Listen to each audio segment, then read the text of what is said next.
하나님 베푸신 풍성한 은혜가 우리 성도님들의 삶의 자리 가운데 아름답게 감사로 맺어지길 예수님의 이름으로 축복합니다. 오늘은 맥주 감사 주일입니다. 한 해의 절반을 지나며 첫 열매를 거두어 하나님께 드리는 절기입니다. 이스라엘 백성들은 밀추수의 첫 소산을 가지고 성전에 올라가 그동안 인도해 주신 하나님께 감사를 드렸습니다. 오늘 우리도 같은 마음으로 이 예배의 자리 가운데 나왔습니다. 지난 6달 동안 우리의 가정과 일터와 그리고 교회를 붙들어 주신 하나님께 감사를 드립니다. 어제 새벽 예배를 마치고 철탄산에 올라가 영주 시내를 또 한번 바라보았습니다. 영주에 온 지 이제 딱 3개월이 되었습니다. 걱정과 두려움 그리고 기대와 설렘으로 시작한 영주의 생활이었는데 우리 성도님들의 기도와 도움으로 사랑 가운데 잘 적응하고 있습니다. 아는 것 하나 없고 또 모든 것이 새롭고 처음이었는데 이제는 조금씩 익숙해져서 영주에 뿌리를 내려가고 있습니다. 훈민정음으로 쓰인 최초의 문헌이자 세종대왕 때 지어진 용비어천가 제2장에는 이러한 유명한 구절이 나옵니다. 뿌리 깊은 나무는 바람에 안이 흔들림으로 꽃이 좋고 열매가 많다. 꽃이 좋고 열매가 많은 나무는 흔들리지 않는 나무입니다. 바람이 불지 않아서가 아닙니다. 같은 바람이 모든 나무를 흔들어도 뿌리 깊은 나무는 그 뿌리 때문에 요동하지 않습니다. 뿌리가 깊다라는 것은 한 자리에 오랫동안 머물러 있었다라는 뜻이죠. 이리저리 옮겨 다니면 뿌리는 깊어지지 않습니다. 한 땅에 심기고 그 땅을 떠나지 않고 해마다 조금씩 더 깊이 내려간 세월이 뿌리의 깊이입니다. 뿌리 깊은 나무의 비결은 한 곳에서의 오랜 머금이죠. 우리는 하나님의 인도하심 가운데 이 영주 땅에 씨앗으로 심겨졌습니다. 동산교회 안에서 머물러 뿌리를 내리고 자라 하나님이 기뻐하시는 열매를 맺어 감사로 드리는 모든 성도님들 되시기를 예수님의 이름으로 축복합니다. 오늘 본문 배경을 살펴보면 바울은 로마 감옥에서 순교를 목전에 두고 있습니다. 디모데후서 4장 6절 말씀에 전제와 같이 내가 벌써 부어지고 나의 떠날 시각이 가까웠도다 말합니다. 이 사람이 죽음 앞에서 마지막으로 하는 말, 이 말은 평생 무엇을 붙들고 살아왔는지를 보여줍니다. 바울이 사랑하는 아들 디모데에게 남긴 이 마지막 유언, 마지막 부탁은 새로운 비전도 또 놀라운 계획도 아니었습니다. 너는 배우고 확신한 일에 거하라 이렇게 말을 하죠. 거하라는 것은 머물다라는 말입니다. 바울이 남긴 유언은 디모데 너가 말씀이라는 땅에 뿌리를 내렸으면 그 땅에 거하고 그곳을 떠나지 말라라는 것이었습니다. 그리고 디모데가 배운 것, 그가 거한 것의 중심에는 늘 성경, 하나님의 말씀이 있었습니다. 지난 6달 동안 우리가 흔들릴 때도 있었지만 그래도 뿌리 뽑히지 않고 여기까지 온 것도 그렇습니다. 우리의 힘과 우리의 노력만으로 된 것이 아니라 보이지 않는 곳에서 우리를 붙들어주는, 우리의 삶을 지탱해주는 뿌리가 있었습니다. 오늘 본문은 이 뿌리가 무엇인지를 우리에게 말씀합니다. 15절 말씀을 보면 내가 어려서부터 성경을 알았나니, 어렸을 때부터 알았던 하나님의 말씀, 성경입니다. 말씀의 뿌리를 내리고 말씀 가운데 머무는 사람은 흔들리지 않습니다.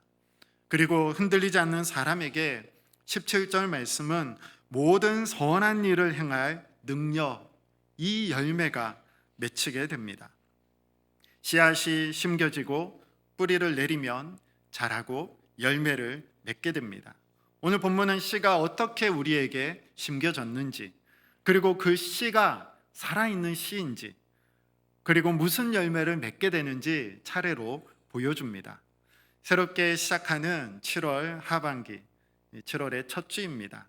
7, 8월 무더위 가운데 그저 시간을 흘려보내는 것이 아니라 말씀의 씨를 심고 말씀 가운데 머물러 뿌리를 더 깊이 내리고 풍성한 열매를 거두어가는 이를 준비해 나가는 여름이 되시기를 바랍니다. 오늘 본문 바로 앞에 13절에서 바울은 이렇게 말합니다. 악한 사람들과 속이는 자들은 더욱 악하여져서 속이기도 하고 속기도 하나니 말씀하죠. 속고 속이는 악한 세상 가운데 살아가고 있습니다. 그런데 14절은 그러나 너는 이렇게 시작합니다. 세상과 달리 속고 속이는 이 세상을 살아가지만 그러나 너는 어떻게 살아야 하느냐? 다음 15절에 이렇게 시작하죠.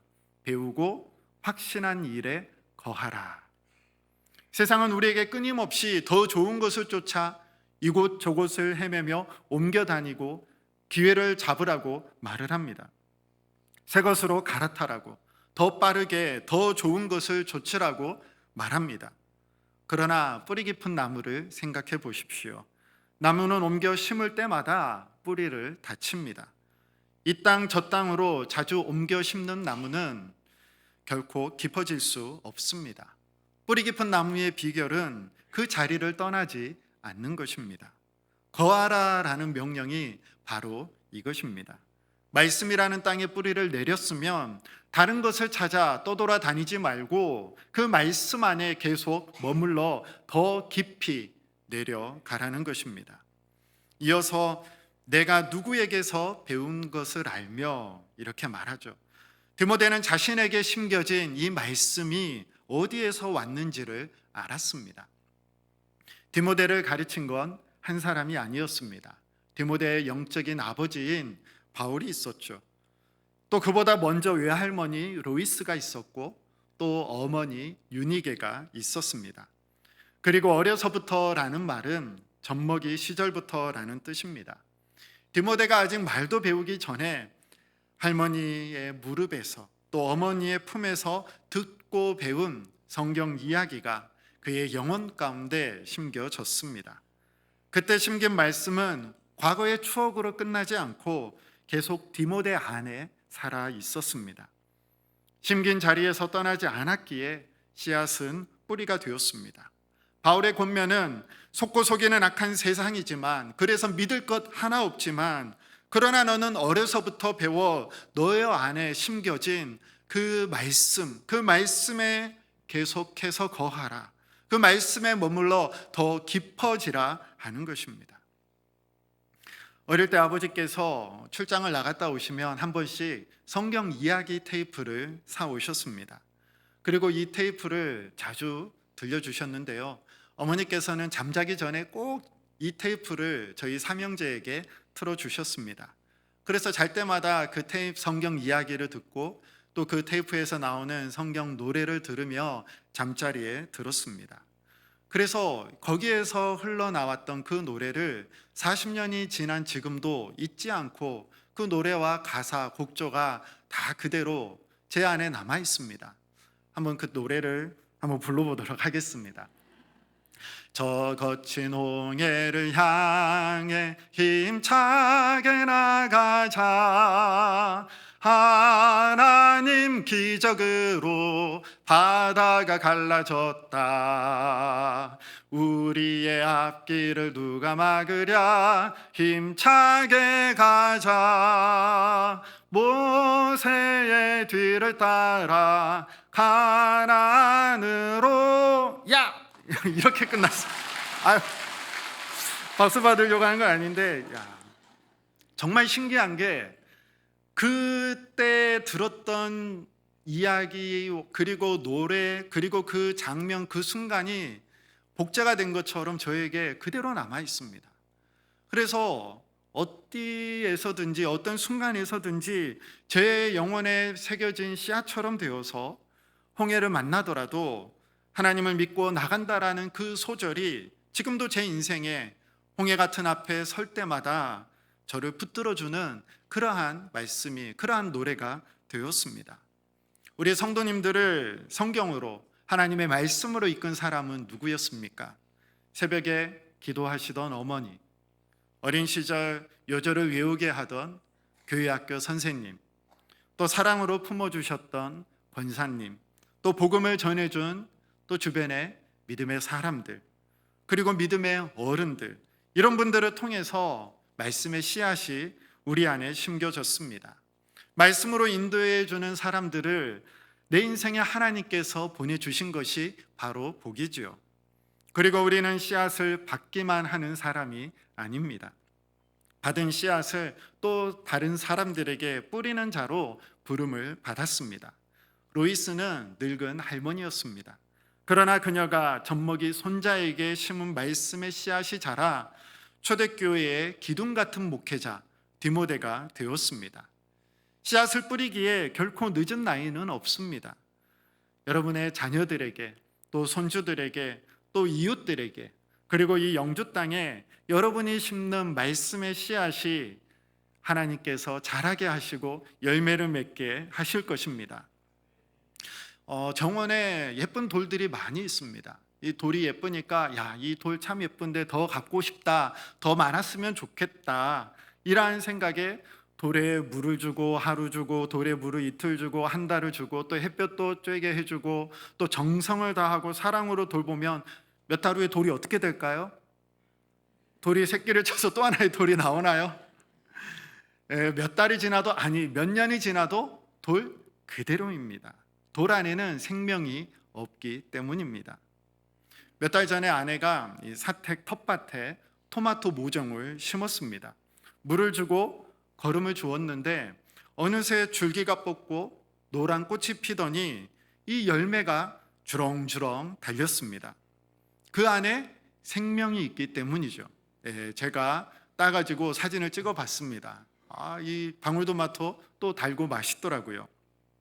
아무리 좋은 밭과 좋은 환경이 있어도 이 씨앗 안에 생명이 있지 않으면, 돌과 같다면 자라지 않죠. 뿌리를 내리지 않죠. 열매를 맺지 못합니다. 그 안에 생명이 담겨 있기 때문입니다. 그렇다면 우리에게 심겨진 말씀의 씨앗은 무엇이 담겨 있을까요? 오늘 본문 16절 앞부분의 말씀입니다. 모든 성경은 하나님의 감동으로 된 것으로. 이 감동으로 되었다. 그냥 된 것이 아닌 하나님의 감동으로 주신 성경이고 그 말씀의 씨앗이 우리 가운데 심겨 있다라고 말씀을 합니다. 여기서 감동으로 번역된 헬라어는 신약 성경 전체에서 오늘 이 본문 여기에만 딱 한 번 사용된 단어입니다. 하나님과 숨을 내쉬다라는 이 단어가 합쳐진 말로 하나님이 내쉰 숨이라는 뜻입니다. 성경은 하나님이 우리를 향해서 숨을 내쉬어 주신 책입니다. 그래서 우리가 성경을 읽고 성경 말씀을 묵상하고 성경을 통독하며 읽을 때에는 곧 하나님의 숨, 하나님의 말씀이 들려지고 하나님의 음성이 우리 가운데 새겨지는 것입니다. 창세기에서 하나님이 흙으로 사람을 빚으시고 그 코에 생기를, 곧 하나님의 숨을 불어넣어 주셨습니다. 그러자 사람이 생명이 되었다 말씀합니다. 흙에 하나님의 숨이 닿으니 생명이 되었습니다. 마찬가지로 종이와 잉크로 된 글자이지만 하나님의 숨이 닿으니 살아있는 하나님의 말씀이 되었습니다. 물론 성경은 바울과 같은 사람들이 자기의 언어와 문체로 썼습니다. 그러나 베드로후서 1장 21절에 이렇게 말씀합니다. 예언은 언제든지 사람의 뜻으로 낸 것이 아니요 오직 성령의 감동하심을 받은 사람들이 하나님께 받아 말한 것임이라. 사람이 손으로 썼지만 하나님의 숨이 담긴 책이 바로 성경입니다. 우리가 심은 씨앗은 살아있는 하나님의 말씀이기에 자라고 열매 맺을 것을 기대하며 이러한 확신 가운데 심습니다. 그런데 사탄이 에덴 동산에서 제일 처음 한 일이 무엇입니까? 창세기 3장 1절 말씀입니다. 하나님이 참으로 너희에게 동산 모든 나무의 열매를 먹지 말라 하시더냐. 사탄이 한 일은 이 살아있는 생명의 하나님의 말씀 가운데 물음표를 다는 일이었습니다. 우리의 흔들림은 말씀에 대한 의심에서 시작이 됩니다. 우리의 회복은 말씀에 대한 확신에서 시작이 됩니다. 세상은 이 책이 정말 하나님의 말씀이냐, 그 하나님의 말씀이라는 걸 어떻게 믿을 수 있냐, 그냥 맹목적인 믿음이 아니냐 말할 수 있죠. 그러나 우리의 믿음은 맹목적인 믿음이 아닙니다. 살아있는 하나님의 말씀이고, 이 말씀을 통하여서 수많은 사람들, 수많은 생명이 다시 살아났고, 우리가 어떠한 목적을 향해 어떠한 삶을 살아가야 되는지 우리에게 오늘 또 교훈해주고 우리에게 말씀해주고 있는 정말로 능력 있는 놀라운 말씀입니다. 이 말씀을 우리가 믿고 이 말씀에 순종하며 이 말씀의 열매를 맺어가며 우리는 믿음의 신앙생활을 이 땅 가운데 하며 살아가고 있습니다. 세상의 역사가들은 오랜 세월 동안 다니엘서 5장에 기록된 벨사살 왕에 대한 이야기를 허구라고 성경을 조롱하였습니다. 바벨론의 마지막 왕은 나보니두스다. 벨사살이라는 왕은 역사 그 어느 기록에도 없다라고 말을 하였습니다. 그런데 고고 학자들이 바벨론의 고대 유적지에서 진흙으로 만든 점토로 만든 원통 비문 하나를 발견하였습니다. 이름하여 나보니두스의 원통입니다. 1854년에 발굴을 하였는데요. 이 비문에는 나보니두스 왕이 자신의 맏아들 벨사살의 이름을 직접 언급하면서 그에게 통치권을 맡겼다라고 기록을 하고 있습니다. 화면에 있는 이 점토로 된 원통이고 쐐기 문자를 번역한 내용이 기록으로 알 수 있습니다. 그 기록의 내용에 보면 아버지 나보니두스 왕은 자주 수도 바벨론을 떠나 있었고, 그동안 실질적인 권력은 아들 벨사살이 위임을 받아서 다스리고 있었습니다. 그래서 다니엘 5장에 벨사살 왕이 이 벽에 나타난 글씨를 해석한 사람에게 이 나라의 제 번째 자리, 통치자 세 번째 통치자로 삼겠다라고 말을 하죠. 자신이 최고 권력자라면 당연히 나라의 둘째 자리를 줄 것이다 라고 말을 할 것인데, 그러나 당시 바벨론 제국의 첫째 통치자는 아버지인 나보니두스 왕이었고 둘째가 벨사살 자신이었기 때문에 자신이 줄 수 있는 가장 높은 자리인 셋째 통치자를 주겠다라고 이 다니엘 5장에 기록이 되어 있습니다. 당대 바벨론의 독특한 정치 상황을 알지 못하면 쓸 수 없는 정확한 기록이었습니다. 성경을 조롱하던 학문이 도리어 성경의 증인이 되었습니다. 그러나 성경이 하나님의 말씀이라는 증거를 우리는 박물관의 유물에서 찾지 않습니다. 말씀을 읽을 때에 우리 안에서 역사하시는 하나님의 숨결 그 자체에 있습니다. 증거를 다 따져본 다음에 하나 둘 다 셈해서 헤아려 본 다음에 믿는다면 그것은 믿음이 아니라 계산에 가깝습니다. 믿음에는 증거를 넘어서는 무엇이 있죠? 전화기 너머로 나다, 그 한마디 들으면 어머니시구나, 우리는 더 설명하거나 말하지 않아도 알 수가 있죠. 그 목소리가 진짜인지 증명해 달라고 할 필요가 없습니다. 수십 년을 함께 산 음성이기에 듣는 순간 아는 것이죠. 예수님도 내 양은 내 음성을 들으며 말씀하셨습니다. 양은 목자의 음성을 논리적으로 이성적으로 확인하지 않습니다. 들으면 압니다. 성경을 읽을 때에도 우리 마음 깊은 곳에서 이것은 정말 하나님의 말씀이구나, 이것은 살아있는 하나님의 말씀이며 나를 다시 새롭게 하고 내 갈 길을 알려주며 이 세상 가운데 하나님께서 창조하시고 통치하시고 다스리시는 그 하나님의 그분의 음성이고 그분의 말씀이라는 것을 우리가 이 하나님의 말씀을 묵상하고 읽으면 알게 됩니다. 모른다 하더라도 알게 되는 날이 옵니다.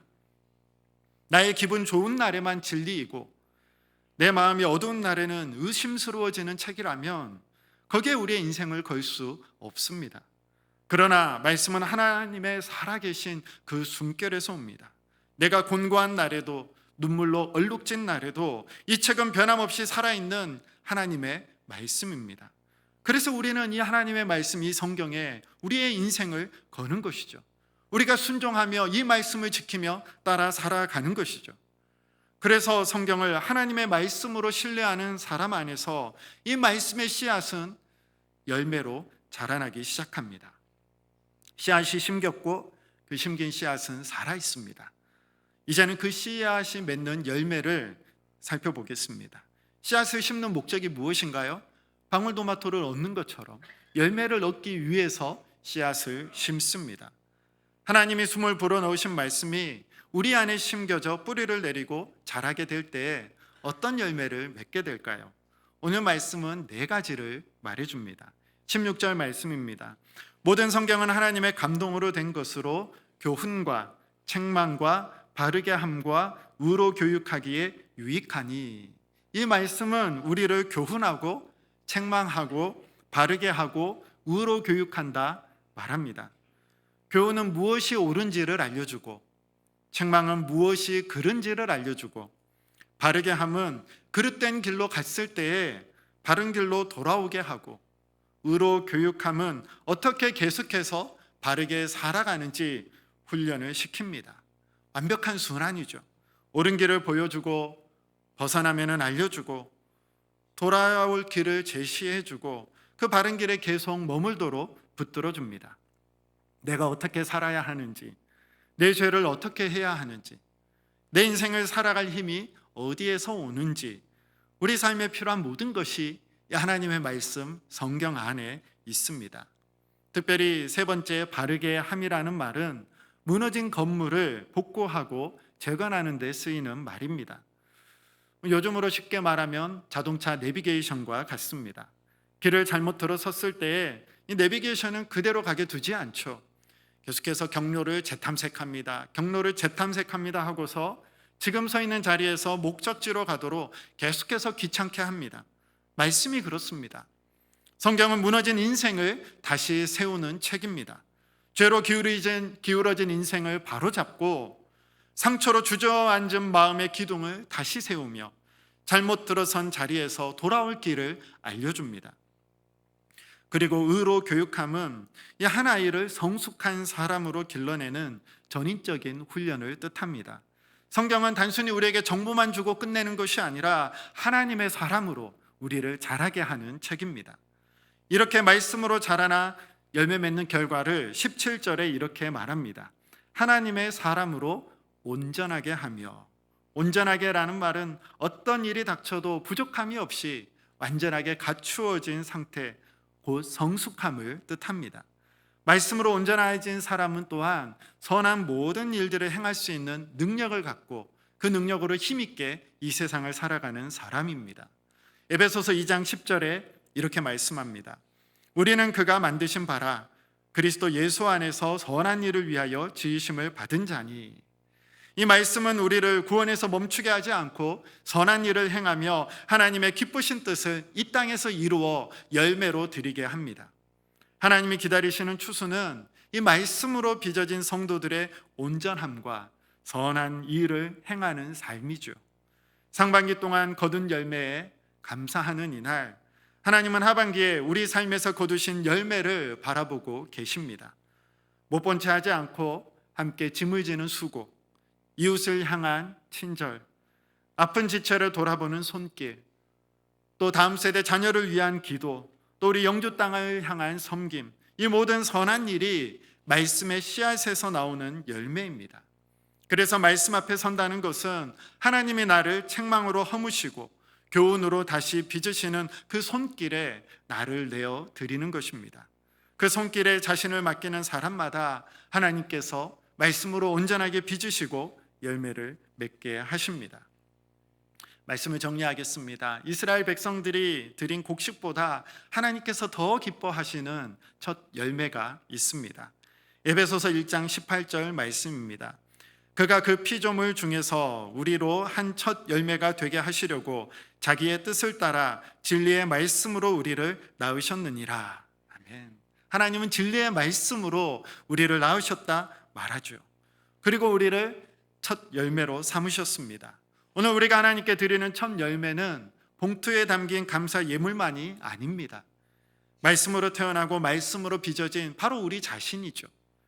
바울이 죽음 앞에서 남긴 유언은 하나였습니다. 내가 배운 바에 거하라. 그 말씀은 믿음의 어머니와 선배들을 통해서 우리에게 심겨졌고 하나님이 친히 숨을 불어넣으신 살아있는 씨앗이며 우리를 그리스도께로 이끌어 구원하고 온전한 하나님의 사람으로 빚어 모든 선한 일의 열매를 맺게 합니다. 세상이 아무리 나빠져도 우리가 할 일은 이 말씀 곁에 계속해서 머무는 것이죠. 그래서 이번 여름 우리 성도님들 기회 있을 때마다 힘 닿는 대로 이 하나님의 말씀을 계속해서 읽으시기를 바랍니다. 혼자 읽기 어려우신 분들은 이 친구들하고 같이 모여서 읽어보시고, 가족이 또 함께 읽어보시고, 또 되는 대로 구역이 모여서 함께 돌아가면서 통독으로 하나님의 말씀을 소리내어 읽어보시기를 바랍니다. 함께 읽는 말씀이 더 오래 또 더 깊이 심겨집니다. 이렇게 뿌려진 말씀으로 우리를 구원하신 예수님을 깊이 있게 그리고 새롭게 만나시는 이 여름 되시기를 바랍니다. 며칠 전 7월 1일 월삭 새벽 예배 때 전한 시편 119편 18절 말씀입니다.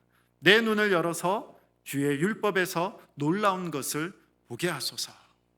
성경이 때로 어렵고 또 멀게 느껴질 때가 있습니다. 그것은 말씀의 능력이 부족해서가 아니라 우리의 눈이, 우리의 마음이 아직 열리지 않았기 때문입니다. 그래서 매일 말씀을 읽을 때 읽기 전에 이렇게 기도하시고 이렇게 하나님께 구하시고 말씀을 읽어보시기를 바랍니다. 한번 우리 같이 따라해 보겠습니다. 주님, 제 눈을 열어주소서.